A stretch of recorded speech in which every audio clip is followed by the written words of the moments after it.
All right, so we've got Jason Rios and Alex Wentland joining us. I'd say from Las Vegas. You guys both invest and live in Las Vegas, but I think Alex is somewhere else right now. Welcome to the Flip a Junkie podcast. Thanks for having us, man.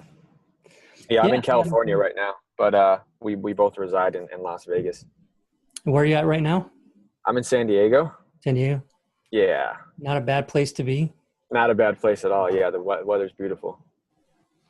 All right, so I wanted to get into how you guys both got into, each individually got interested in flipping houses and how you got your start, and try to give us a good idea of the, what you guys found out about it, who you knew, if you maybe knew somebody that was doing it or just saw that other people were doing it, and then how you made that transition from not being an investor to being an investor. And either one of you can go first, and then we could have the other one go. Go ahead, Jason. Oh, okay. So, I never grew up as an entrepreneur. Kind of just was raised and born into a blue collar family. Dad worked construction and my mom worked for the airline. So, entrepreneurialism was kind of, it just wasn't part of our life. If you mentioned a business, it was like, oh, the risk and you got to have insurance and all this type of stuff. So I was always kind of scared of it. I didn't really understand it. So, was going to school, didn't really know what I wanted to do. I knew I was supposed to go to school and get, a job and education. So I was going to a community college, waiting tables, in the meantime at night. And then I read a book, which was super impactful, which was Rich Dad, Poor Dad, which most people, a lot of entrepreneurs kind of get the bug from that. That kind of pertained to real estate. And then I watched a lot of Robert Kiyosaki's stuff, which was about flipping houses, rental passive income. And that kind of turned me on to real estate. And I knew, I tried like an MLM business as well for a little bit, but I didn't like it at all. So real estate definitely seemed like the better route. And it seemed like it was just well-traveled. So I knew a lot of people made, a really good income, and it was a good asset class. So I figured, hey, I could flip a house and make what I'd make, in the medical field, which is what I thought I was going to go into in a year, on one flip, or two flips. So that's kind of how I got into it. And then I just went for it. I mean, I just studied and I took action. And then I met Jason along along the way. I knew I wanted a partner just to balance myself. And I like, bouncing ideas off of smart people. So Nice. I sought out someone that was, knowledgeable and kind of on the same path as me. So when you set out to do it, like, what did you find most impactful in learning how to flip houses? Like, what did you find yourself always going back to? For me, it was like Ron LeGrand CDs. Like, we would just listen to those all the time. Podcasts, Bigger Pockets podcast, probably. That's how I found you, actually. So I found other podcasts because people would be on there kind of promoting their podcast and talking about themselves. So probably that. And then also, just anything. I read books about not just real estate, but, mindset, entrepreneurship, Think and Grow Rich was a huge one for me to really stay positive in the beginning. Which, when you're doing something like that, no one really, they kind of support you, but it's kind of like, what are you doing? So you have that telling yourself, like, should I really be doing this? Like, can I be successful? Is this fake? Do these people all just lie to sell you education? You have all those type of thoughts going through your head. So to keep me grounded, I just kept listening to people that, were successful on Bigger Pockets and other podcasts, and then reading books. And then just staying motivated by, mentors through, books and like the Michael Jordans and people who had success in business too. Warren Buffett's, all those type of guys. So that's kind of what helped me stay focused and knew it was possible to have success doing this. Nice. Yeah, I like listening to the podcast too, but my problem is, you always get these tips for these books, and then I have like 1 million books to read. Yeah. And so I have to stop listening to podcasts because I can't order any more books. I've got to finish the 20 or 30 that are already stacked up. Like, every time I see them, I'm just like, oh man. I know. And it's so hard for me to like, I'll order books. I always just find myself listening to podcasts instead because I don't like reading. I like learning, but for some reason, reading is just tough for me. But I know it's so good, kind of to train your brain. You do the Audible thing? I try it, but then I'll listen to something, and then like I'll be like, "What the hell did I just do for 20 minutes?" And I'll forget, I'll forget what I listened to. So reading, I'll stay a little focused. I'll know like after a paragraph, like, okay, I don't even know what I just read. Opposed to like an audio, I don't think I get as much from it. And a lot of podcasts, I'll watch the video instead of listening to it. That way it helps me kind of stay focused personally. All right, Jason, how about you? What got you interested in flipping houses? And if you want to start with what you were doing before and go from there. I did kind of that traditional route of college and everything. As soon as I finished college, I got into real estate, became a licensed realtor. I didn't really like it too much, just relying on all these third outside parties for so many aspects. And so I thought I didn't like real estate at all. And I eventually realized I do like real estate. I just like real estate investing. I'd been lurking in the bigger pockets forums for, quite some time. And I was familiar with a bunch of different investing strategies just from bigger pockets and reading so much and listening to the podcasts and all that kind of stuff.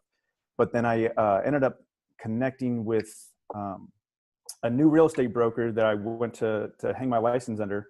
When I was seeking out someone, I just wanted someone who would be conducive to what I was trying to do, which wasn't set in stone. It was just kind of, hey, some kind of investor or investor-friendly person. And so I connected with a broker who had been flipping lots of properties. I think he had done over 200 when I first met him. And I still wasn't that interested in flipping. I was just more interested in investing. I even approached him, hey, what are you working on? He was doing HOA foreclosures at that time just because it was very opportunistic here in Las Vegas. And so that kind of got me started as far as on the investing path versus just traditional realtor type stuff. And it just kind of evolved from there. I mean, I wasn't really too interested in flipping, even though I was very aware with it. I had clients who did that until Alex approached me and, told me about what his plan was. I was working on my own plan for something separate in real estate investing, but I figured it was worth a shot to join up with Alex because, he had done his homework. We were already familiar with each other for quite some time, knowing that we have the same mindset and all that kind of stuff, and we were a good fit. And so it made sense that, hey, let's give it a shot. He already has this plan. Let's go with it. And once we started on that, it made sense to devote all our time to it because it seemed very promising. Nice. So how did you guys meet each other? It was through like a third party, kind of just another investor that we knew. We don't even talk to anymore, actually, ironically. But I went to a meetup. It was one of the first meetups I went to, and I was actually nervous. I was like, maybe I won't go, But I studied enough so I could kind of hold a conversation. But yeah, I met him, and then he introduced me to Jason. And then me and Jason, we kind of did like with this individual and a couple other people did this kind of mastermind marketing thing together. And then after that we stopped doing that. Me and Jason decided, I kind of approached him, was like, hey man, like this is what the model I'm going to do. And it was mostly wholesaling. He knew the market very well. In Vegas, I had only been there for a couple of years, and he knew real estate as far as analyzing properties very well. He was a realtor for a while. So I knew how to handle acquisition and marketing and all the front end, and then he could handle the back end. So it just seemed like it was a good fit, and that's kind of how we met. And I was like, hey, let's see what happens, and we went from there and kind of just took off and had some success. Yeah, so that kind of answered my next question too, because I'm going to ask, a lot of times people will partner up to do this business, and it's more of like, I need to just have somebody join in the decisions with me so that if there's a mistake, I can say we both made the mistake and wasn't just me making a bad decision. When people don't bring different things to the table. Yeah. Right. Like I was wondering, like, how did you guys feel about when you got together? Did you feel like you were both wanting to do the same things, but you just said that you were more of the acquisitions, bring the deals in, and then Jason working on, making sure that those turn into profit. Yep. Yeah, so exactly.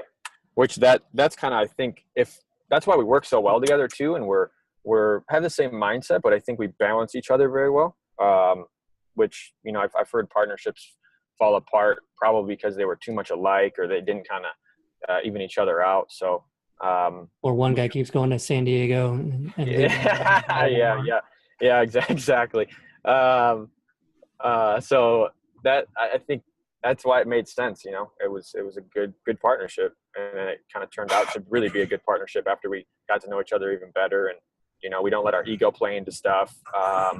We just, you know, we'll test stuff like, okay, well, maybe what you're saying is right. And we, you know, sometimes I'll be like, oh, this is such a good idea. And then he'll be like, hey, did you think about this? And I'm like, no, I didn't. I would have just wasted like 10 grand if I was by myself right now. So, Nice. you know, proves to work out well. That's awesome. So did you guys, I guess, I mean, if you had known each other a little while before you guys partnered up in this, did you guys like have conversations about, you know, for trust, you like let each other know a little bit more about each other and where you've come from and all that kind of stuff, so that it's a little bit easier for you guys to communicate like that and know that whenever somebody challenges what you're saying, it's not an attack on you. It's more of just like a criticism and saying, hey, maybe we ought to think about this other thing. Does that make sense? Yeah, I mean, it seems like it kind of evolved organically, where we were part of this mastermind for a separate purpose. And, you know, we would talk in there as a group, but then we would also talk outside. And it seemed like every single time something came up, Alex and I were on the same page. You know, before we knew we were on the same page, you know, we would just kind of confirm with each other afterwards about our thoughts, and they always aligned. So it's like, okay, well, you know, this person is very in line with the way I am, and, you know, vice versa. We felt this ethically, morally, everything, we're on the same page. When it came to decisions, you know, we didn't have the egos. We were both okay making decisions on our own, but we knew that it was advantageous to bounce it off someone else, and, you know, always get positive or constructive criticism and feedback and everything. Awesome. Have you guys read the book Ego is the Enemy? No, That's it sounds good though. Yeah, it's a real good book. It's a I'm gonna put that in my notes actually. Holiday. I'm forgetting his first name for some reason. I've read several. Oh, it's right here. Ryan Holiday. Ego is the enemy. Yeah. So it's that book. Nice. I'm gonna read that. I just like the title alone. Yeah. I think it's such a character flaw. I think it can be used against you. I see it, and you see it in people more and more as you kind of get into different ventures and different, you know, when you interact with different people in business, especially. I just don't really get the point of it.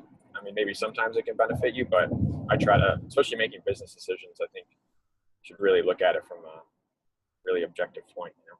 Right. And you know, and everybody probably deals with it to some extent. Everybody's always looking at things in terms of themselves. Like it's about them, like relationships, everything. It's always about you. And it's like, it's not about you.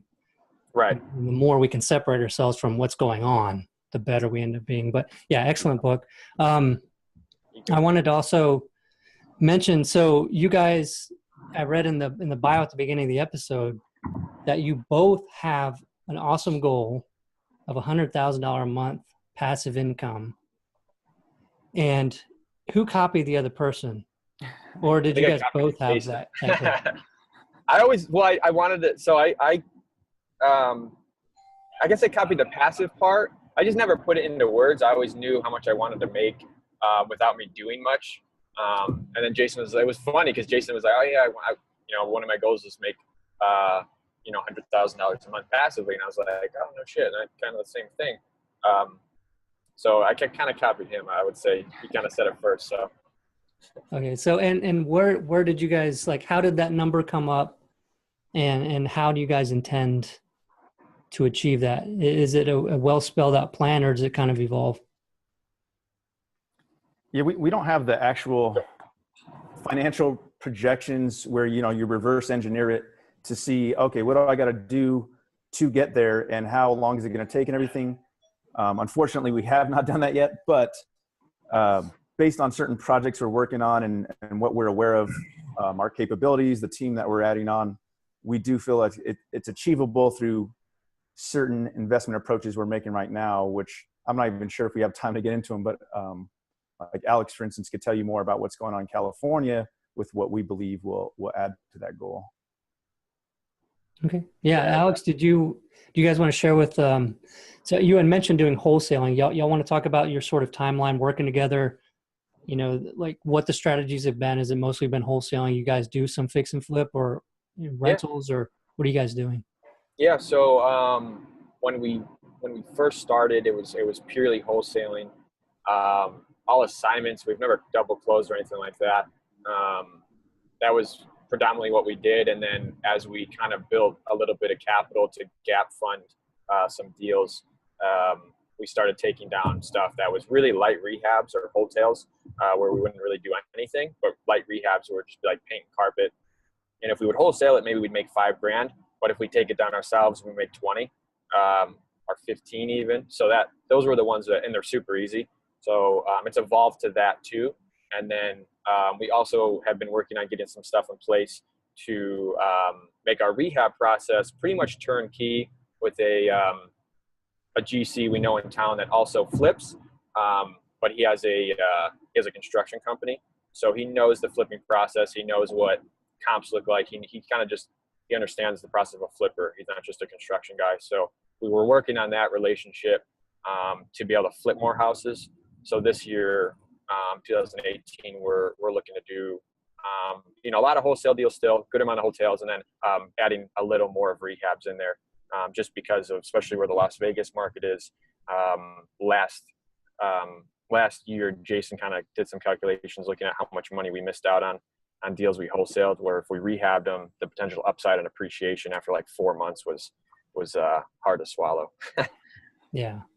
Yeah, but that's all theoretical, it's like. That's for sure. Yeah, that's a little, yeah, it definitely is. But, if we could take them down and we know it's a good deal at the numbers now, and then it has potential to appreciate, might as well try to capitalize on a little bit of that. What are you guys seeing? What are you guys seeing with appreciation right now over there? It's about 1% per month is for the most part what's going on. But and in the hotter areas, it's even more. We were looking at a deal we signed recently where in the past 6 months, that neighborhood was getting about 2.5% appreciation per month, which was crazy.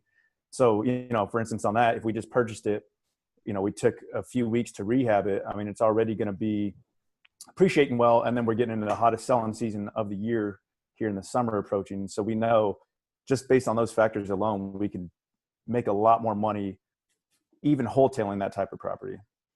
Yeah. So what, are you guys letting that appreciation and those facts in those different areas kind of affect your purchasing decisions on those? Are you guys still just being conservative and then just like making more?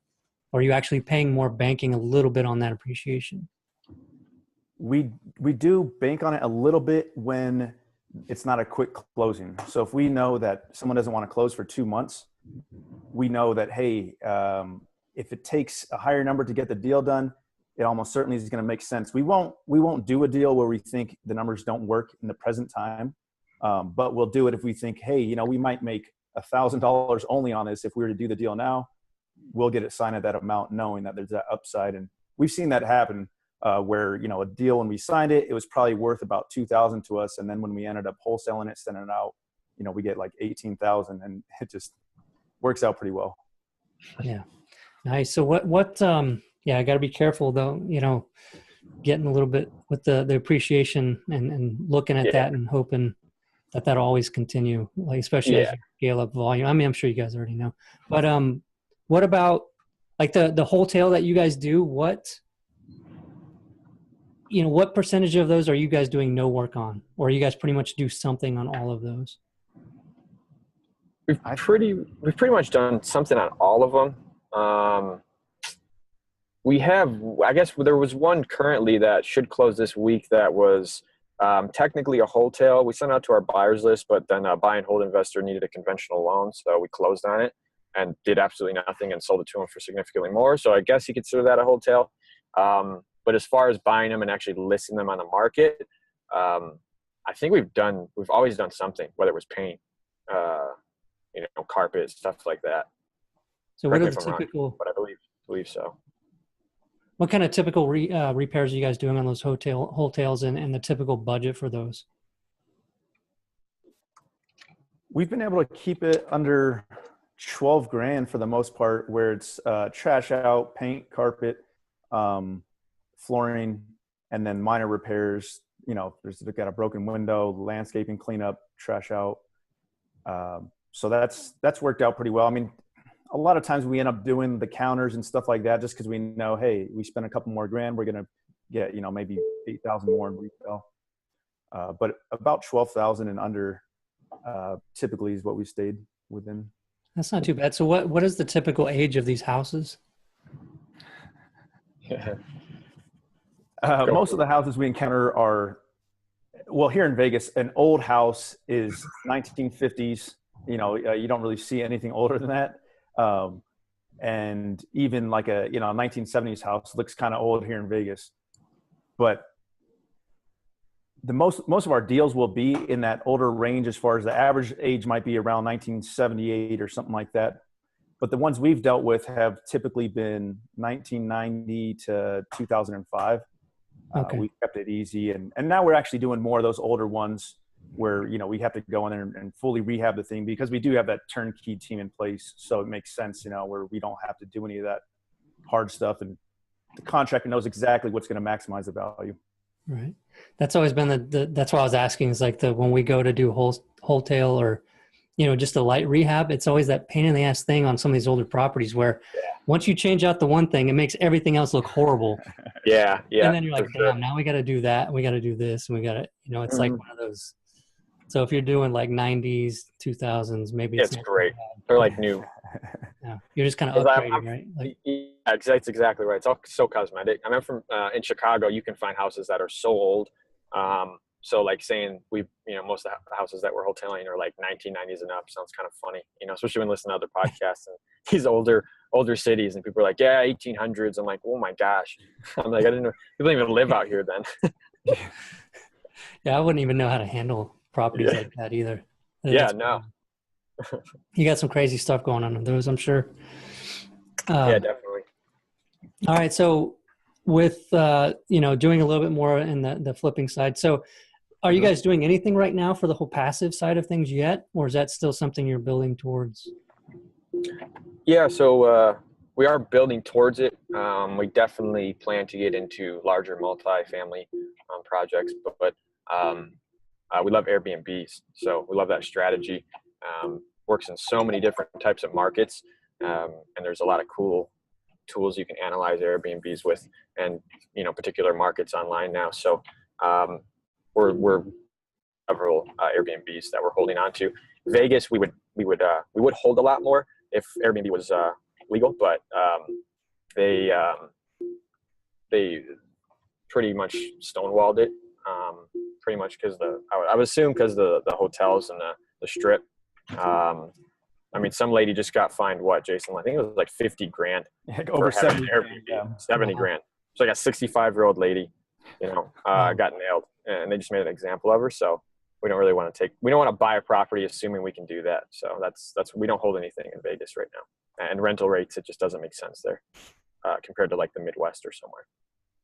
All right, so you mind my asking what you're doing in San Diego? I don't know if you told me or not. Oh, so that's a completely different project. So we're actually slowly getting into the cannabis industry. So completely off topic. So the cultivation industry in California. Me and Jason have talked about it in the past, as far as we wanted to get into it just because we knew as a wave we wanted to catch and not look back in 20 years and be like, wow, like we missed, a really good opportunity. So we had met someone that's a real estate investor that had also been in that industry for about a decade. And he needed someone helping him on the real estate side. So that's kind of how we linked up and got into the cannabis industry, which is more than the cultivation. So it's more of the growing and all legitimate license, of course. By the state. We're working on a huge project up north, which is acquiring 4 licenses for cultivation of like 80,000 square feet of greenhouse cultivation. Wow. Yeah, it's about we finally settled on $2.2 million acquisition price. They're carrying a good amount of it, which is great. So we kind of got creative with it. But that's a huge investment for us. And will help us get to that $100,000 a month passive income a little quicker. So how much, weighing how much time, like how much time do you guys feel like that percentage of your time, do you feel like that's going to take running that whole side of things? It's going to take a good amount. So between me and Jason, and then now he's pretty much our new partner, Mike. He can handle a lot of the workload on the cannabis side, and then Jason can focus predominantly on the real estate side, and then I can kind of hover back and forth is kind of what we're seeing probably will happen. So percentage of time, at this point, we don't really know how far it's going to go. This is only one property that we're looking at that we're probably going to be closing on in the next month or two. So from there, we don't really know if we're going to scale it, if we're going to look into moving into other states and grow it out as an actual full-fledged business. We're really just started into it. So at this point, I don't know exactly, but it'll take a good amount of time, like any business, any type of new industry. But yeah, without our Mike, our partner, there's no way we could get into it. I mean, we'd have to just learn so much, and it just wouldn't make sense. We barely have enough time from our wholesaling company, let alone trying to do a whole nother business.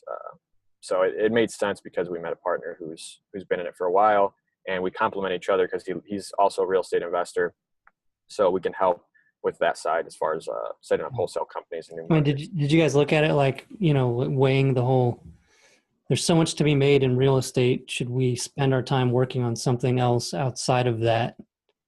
And I'm sure you did, I guess. And like, was that an easy decision, or was that something you guys like went back and forth on for quite a while? Yeah, we did kind of debate, really scale our wholesale business and turn it into a full-fledged business that can be operated on its own independent. And the more we dedicate and focus our efforts on that, which was always our intention, and we're well aware of the shiny object syndrome, just weighing the opportunities, it made sense where, we can still have our wholesale business operating and running and growing, even not at the rate we would if we dedicated all of our time to it, but it made sense to pursue this opportunity, which would expedite our efforts towards that $100,000 passive income goal per month dramatically. So if that's what our goal is, what's going to get us to that path the soonest? Well, this was an opportunity that almost certainly would get us there quicker than anything else, unless, we threw all of our earnings into cryptocurrency a couple of years ago or something else. So this is our viable option of what made sense. And, we spent many months leading up to this point to be able to acquire this property that he's talking about. So it's not something that we made in haste or anything. We definitely did all kinds of research to make sure it made sense and it was viable, and everything penciled out. Yeah. Nice. Yeah. Growing that wholesaling business to be where you guys have time to focus on these other strategies too. So, I mean, is that what you guys are focused on a lot, like building that team out? And do you guys already have that team in place, and how many people are on that team? Yeah. So we want our wholesale company to be pretty much, a well-oiled machine. We're not there yet completely, but we have a lead qualifier who filters all our leads. We have an acquisition manager, obviously goes down, takes down the leads, and gets contracts. And then we have one part-time VA that just does miscellaneous stuff for us, Excel work. We have someone running our numbers. So Jason was doing that. He still does do it. But we have someone that I guess analyzes the bulk of them. And Jason will sometimes take a second look to see if we can squeeze anything out of it, or analyze a rehab or something like that. And then I guess we have a couple cold callers as well. So COO, and then we're also bringing on a transactional coordinator right now as we speak. So trying to build it out so we don't have to be doing day-to-day stuff, which we're almost there, but not quite. Have you guys had any issues with hiring before where, have you been through a couple people in each of these positions? Yeah, just a little bit. So what are some lessons learned? Because that's a hard thing for a lot of people, including, myself. We struggle with that sort of thing. Yeah. The human element is so unpredictable. I mean, like you think we just had to get rid of somebody who I thought could elevate to different positions and help us out maybe when we go national. And then, we found out he had a drug problem. So it was like complete 180. But we use personality tests to best kind of filter different positions for different personalities. Masterminds help us a ton. Just hearing what other people that have been doing it for 5, 6, 7, 10 years, asking what they've done. That's the biggest help, I think, for us. Learning experiences, I guess.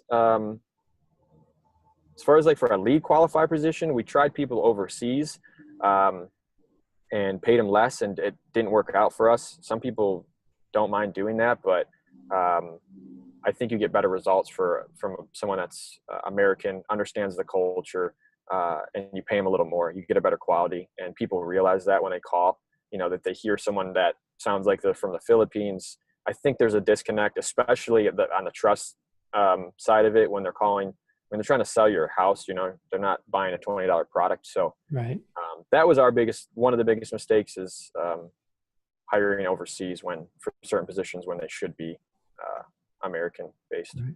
Yeah. And that first phone call is like the rapport builder, right? Even if it's not the person going to look at the house or the person actually buying the house, Exactly. It's that first phone call, man, that just sets everything up, and just having a little bit more investment in that person and how they handle that. So it's not just let me fill in these blanks and then goodbye. It's like taking time to have that conversation. Yeah, and build rapport and kind of laugh with them and, all that good stuff, which is something we kind of have to train into people a little bit. Is just kind of let them like, hey, don't have to be too professional where you sound like a robot. You want to have some fun with it and, let them know you're a real person. So I don't know. Is there anything else as far as hiring, Jason, that's been difficult? It's probably the most difficult actually part. Cutting out, so I couldn't. Oh, okay. Anything difficult with like hiring that you wanted to add? It must have cut out for him. What you guys have people in house or in an office, or are they all remote? Everything's remote. Everyone works from virtually. So we do not have a physical office. Something that as we scale, we've talked about that we might implement, but we haven't needed it. And we do a good amount of deals, and it doesn't seem that it's affected it at all. But I have heard a lot of people say that the office kind of just creates a good culture and a different vibe. So that's something that we're probably going to be looking into maybe this year. We're not sure though. Currently we don't think we need it though. How often do you guys meet virtually as a team, and then how often in person as a team? So as far as virtually, I'm in constant contact with our lead qualifier acquisition manager. We talk pretty much every day. We need to get better on, which is something we'll probably be implementing in the next month or so, is having them report on certain things, which we do not have them do yet, which I think is very important to keep them accountable. But we talk to them every day, pretty much everyone on our team. When we meet in person, we don't often really meet in person. Our acquisition manager is a good friend of ours, so we see him Jason sees him all the time. Our lead qualifier, maybe once every couple months. But like I said, I talk to her every, I'd say several times a week. Yeah. And then how are you guys compensating? Are you guys compensating in a way that rewards them doing, better and getting more of these deals, like bonuses or commissions? Yeah. Mm-hmm. Jason, you want to take it? I don't know if he's there. My connection is. Oh, you should go for it. Okay. So yeah, our lead qualifier, we don't have any bonus structure yet. We just pay her per hour, and we're paying her $16 an hour. And we do want to implement something where maybe per deal she kind of filters and qualifies, some type of bonus. I've heard people do like $50, $100, something like that, just to keep her incentivized and having more fun with it. We haven't done that yet. Our acquisition manager, we have a tier system that we use. So, like from 1 to 2 or 3 deals, she gets a certain percentage, and then it goes up from there. So if he closes a certain amount of deals, the more deals he closes per month, the percentage then goes up. Oh, that's nice. I haven't heard of that before. Yeah, so we tiered it. We might have tiered it a little too high, but as we talk to other people in the industry, so yeah, that's really it's the importance of masterminds and seeing what other people are doing. It's going to. It's always kind of hard to lower somebody's what they're kind of used to getting already. So. Yeah, exactly. It'll still make good money, but yeah, you tell someone they're going to make something, and then like 3 months later, you're like, yeah, so I think we're paying you too much. It's not a good conversation. Hopefully you can work it out in some way where it doesn't seem so bad. Yeah, it's fine. I mean, it still works, but when you start doing more volume of deals, it's something that's, I think, you don't necessarily have to pay them such a huge percentage, because they're going to do very well with a smaller percentage, assuming you're doing a good amount of deals. And so do you guys have like a goal for the year that's either a financial or a volume goal? And then Yeah. are you guys doing these KPIs for and keeping track of all your numbers as far as how many, like what your conversion rates are as far as going from lead to deal?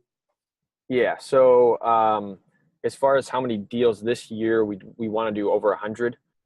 That's our goal. We should hit it. Last month was our best month. We got 11 contracts. So Nice.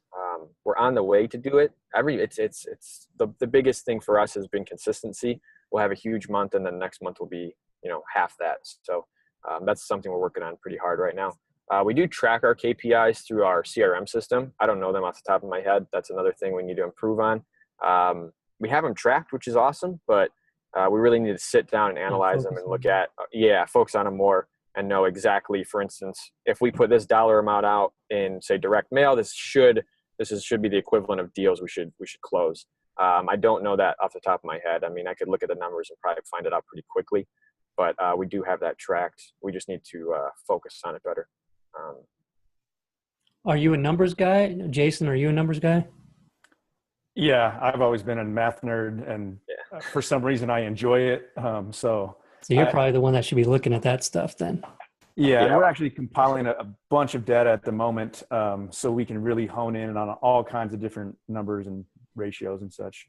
Yeah, I want to shoot myself when I do it. So that's what I'm talking about when we balance each other. Well, I'm interested in it, but I only want to look at it once every month or something, whereas Melissa gets into it and does. She's the number. I always thought I was, but I don't think I am. Yeah, exactly. Really. Some people love it. So I'm like, I want to know, like, hey, are we making money? And is it, what's our margins? And that's kind of what I care about. But like, to get real into it, I just get my head starts spinning. I look at too many numbers. Have you guys taken the Kolbe test, the KOLBE? Kolbe? No, I think was someone else telling us about that, Jason? That was like saying what your personality and what you should. Well, it's more natural. Like it's something like personalities change throughout your life, or they can change like as you mature and you grow and stuff. But like this one is more of like how you are, I guess, instinctually. And there's like a fact finder measure in there. So it's like fact finder, quick start, follow through, and implementer.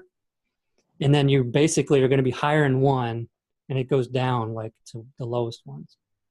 Okay. And I'm a pretty low fact finder, which means like I don't want all the info. Like just give me enough to make a decision. I don't want to hear all of it. Yeah. And I'm a selective listener because of that. I don't, it's pretty cool to see it though, because it's very helpful. And quick start, if you're a quick start, you tend to like get into a lot of things.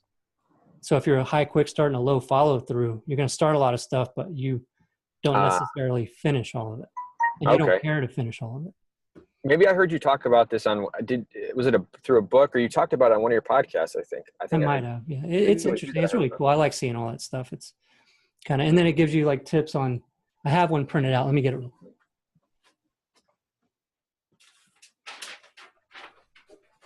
So here's like, I'm trying to keep it front and center, but it says commit, but to very little.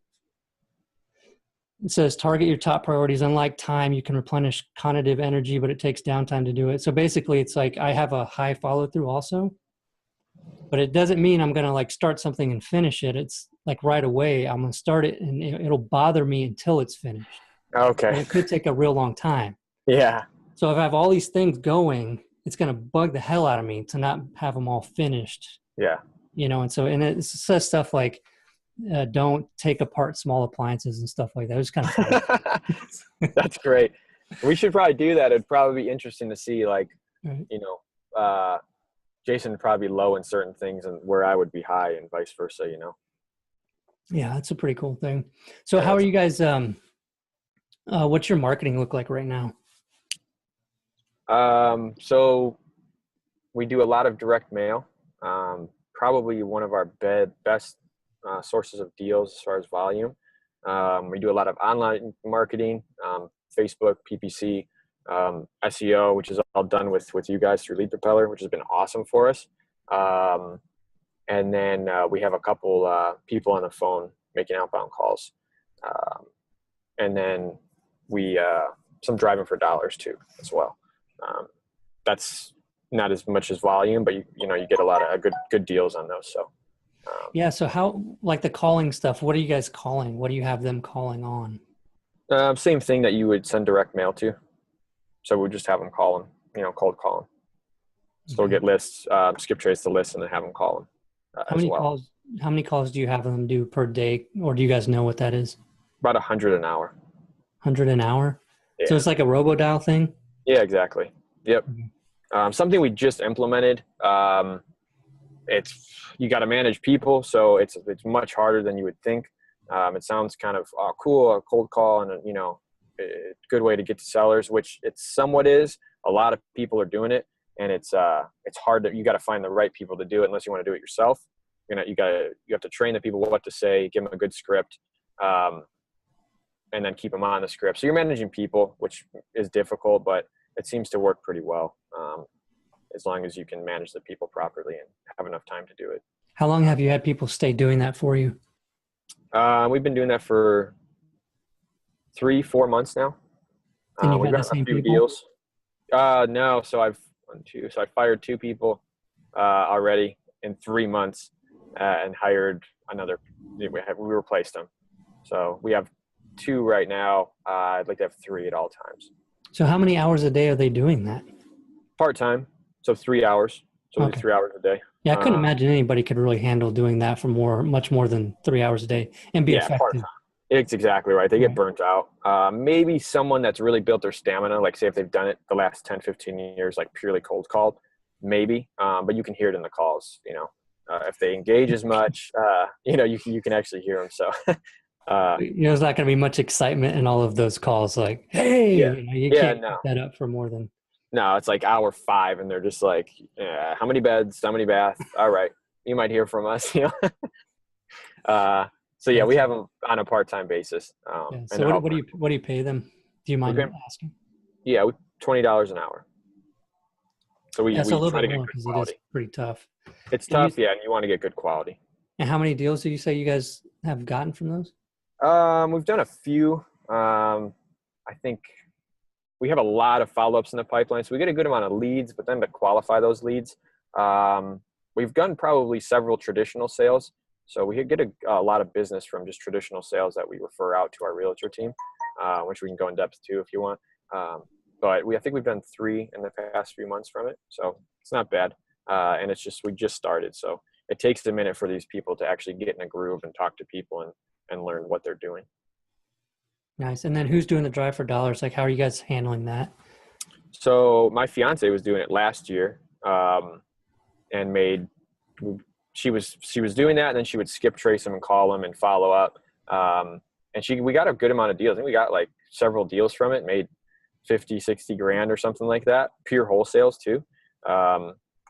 She loved it. She was like, how much do I get to make off of those deals? I was like, what? You're contributing to the business, grow, yeah, it's for the team. Yeah. Exactly. So she was doing it. Now, my mother is actually, which is funny. It's like all family, but my mother wanted something to do, and I was like, well, you could drive around and look at houses and take down the address. So that's who we have literally just started like a week ago doing it for us. I enjoy it. Yeah, it's kind of, she was like, this is kind of fun. Like you get to look at these houses and houses you think were vacant, and then you go on a Sunday and they have a Mercedes parked in the driveway, but it looks like a dump, in the ghetto.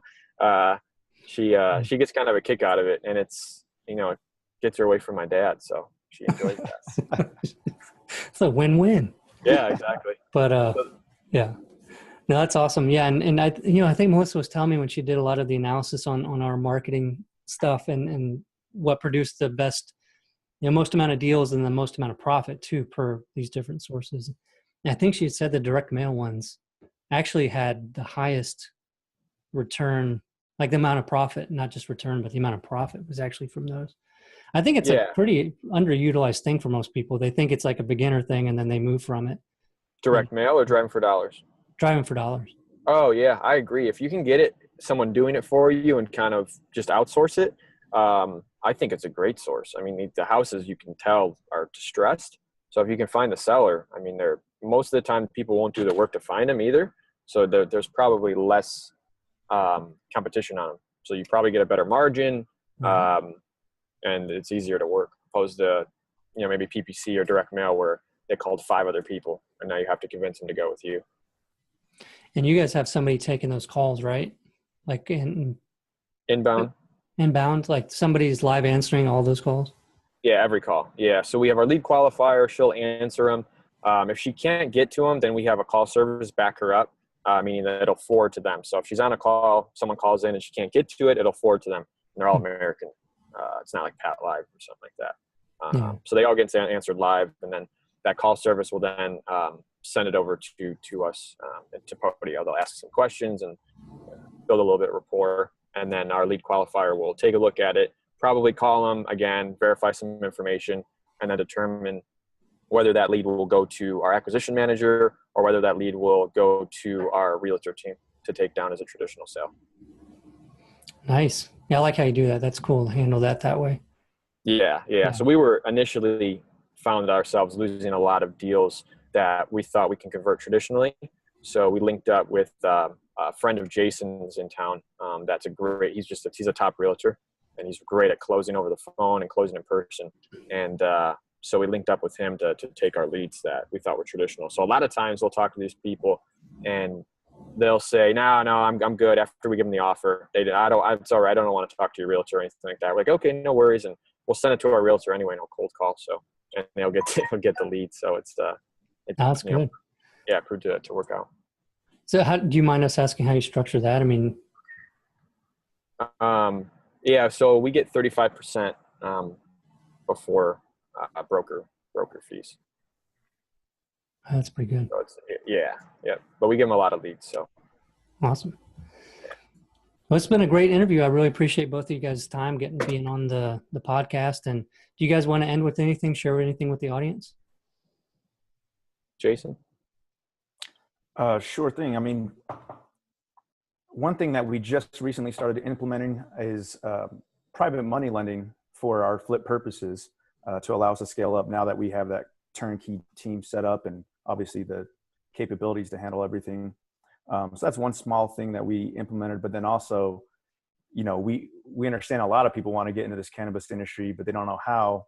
We're offering some debt opportunities in that have very strong returns because it is obviously costly to set up operations and everything. And so we have numbers kind of penciled out and there's opportunities for people there. So that's really what we're currently going to be working on here in the next coming months. Okay.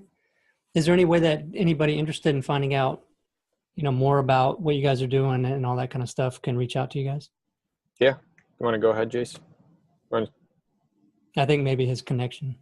Yeah, is it off? So I guess you could probably just email us about it if you do want more details about that, if it's something that interests you. So my email is alex@agwproperty.com.